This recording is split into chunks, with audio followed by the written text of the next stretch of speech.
অনেক ভালো লাগছে আলহামদুলিল্লাহ। অনেক বছর পরে নিজের মতো একটা ভোট দিতে পারছি, অনেক উল্লাস লাগতেছে। না, আমার প্রথম ভোট ছিল গণঅভ্যুত্থানের আগে ভোট হয়েছিল।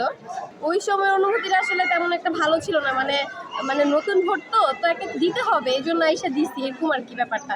মানে মন থেকে আজকে যেমন খুশি হয়ে একটা ভোট দিতে পারছি, ওরকমটা ছিল না। অনেক ভালো লাগতেছে, মানে নিজের খুশি মতো আজকে ভোট দিতে পেরেছি।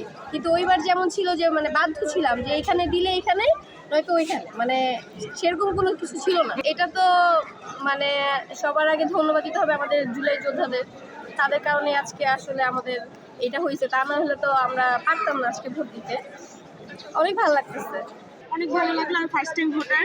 আমি ভাবছিলাম জীবনে বাংলাদেশে ভোট দিতে পারবো না, তো থ্যাঙ্কফুলি জুলাই আন্দোলন হইলো, ভোটটা দিতে পারলাম, খুব ভালো লাগছে। ভোটের পরিবেশ খুব জমজমাট, মানুষ খুব স্বতঃস্ফূর্তভাবে অংশ নিচ্ছে, মহিলা পুরুষ সব শ্রেণীর মানুষ আছে, অনেক ছোট ছোট বাচ্চাও দেখলাম বাবা মার সাথে এসেছে, সবাই অনেক মজা করতেছে।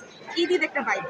আমার আব্বু আম্মু সেই ভোট দিয়েছিল লাস্ট 2009 সালে যে ইলেকশন, এরপর আমার আব্বু আম্মু ভোট দেয় নাই, তো তাদের কাছেও শুনেছি ভোট অনেক মজা হয়।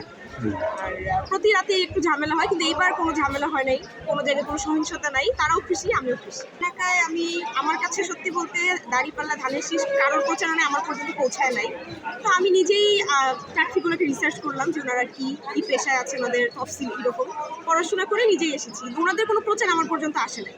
আর গণভোটের প্রচারণা তো আমরা ফেসবুকে ইনস্টাগ্রামে অনেক দেখেছি, সবাই অনেক পোস্ট লিখছে, ওখান থেকে জেনে গণভোটে ভোটটা দিয়েছি। মনে করছি যে পুরোটাই আমরা পাবো, যেহেতু দেশ অনেক কিছু চেঞ্জ হচ্ছে, আরও হবে ইলেকশনের পরে, আজকের পর থেকে আরও অনেক কিছু জানা যাবে যে দেশ কোন দিকে আগায়।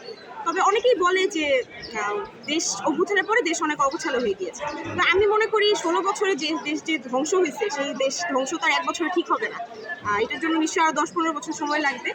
আর নাগরিকদের উচিত ধৈর্য ধরতে, দেখা, ভোট দিয়ে নির্বাচন করা, তারপর আস্তে আস্তে ইনশাল্লাহ সংস্কার।